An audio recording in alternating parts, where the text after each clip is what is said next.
So, welcome back to the October YouTube Pagan Vlog Challenge. Today we talk about spells. In my last video I said I had to take my dad to the doctor. This is a trail that runs behind the doctor's office. I've already walked about 15 minutes and now I'm heading back. So spells. I think what's key with spells, I'm going to give a specific spell that I did, is you need to really focus and put energy into it. It's why we use certain moon cycles and different days of the week. It's why we use herbs and crystals. Is we actually, it's because we want all that energy to really go into the spell. But for some spells, you don't just do them and then walk away, forget about it. Some take work. Some take that continuous, flow of energy into it. And so some spells, people say, oh, my spell didn't work. It's like, well, did you keep working it? If you don't, it may not work out. It can only do so much. And so I did a spell, and with, Samhain upon us here in the Northern Hemisphere, I know Beltane is just right around the corner for the Southern Hemisphere. And that's what I did. I don't do normal rituals. And like I said, one day I'll talk about my path, my spiritual path, my witchy practice, and kind of discuss that, and you'll understand why I don't do typical ritual. But what happened was, I was thinking, what can I do for Beltane? What can I do for Beltane? And, it's the beginning of the growing season. It's really, we're into spring. And so what I did, because I like having a garden, is I got my planter boxes ready. I don't plant into our ground because it's full of gophers and it's all clay dirt, which is shit. Just so you know. Oh, some people are coming up. Anyway, so what I did was I took some full moon water and some sprigs of rosemary, and I did a blessing. I also took out some crystal shards, other beads, and put those out into the sun.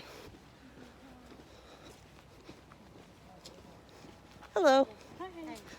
There's two of them up here. I'm self-conscious if you haven't noticed.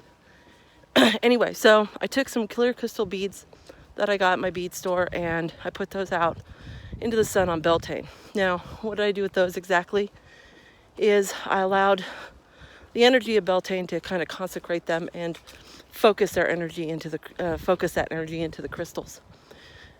And then what I did is I went and blessed each of my planter boxes with the moon water, saying a few words that meant something to me, like, asking for an abundant harvest and what is best for my family. And of course, I included bees. They need help too. And I went through and I did that with the water. And I also, with what was left over, is I went and did all of the rest of our yard too, all our flowers and stuff, so that they would be good and happy. So what I did with the crystals is, I don't plant until Mother's Day. So it was still 2 weeks away. And what I did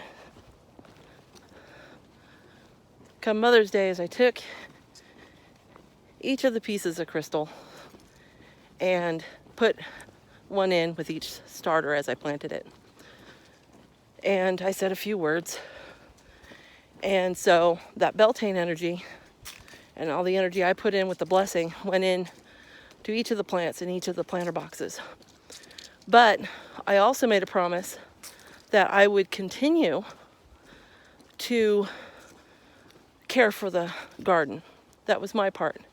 And so I had to make sure it was always watered. And what the fuck kind of cat is that?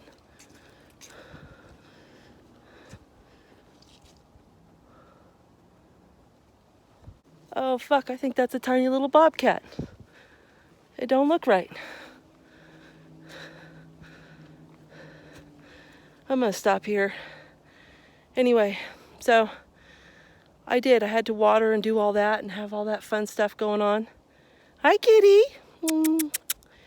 And I had a hell of a garden, very abundant garden.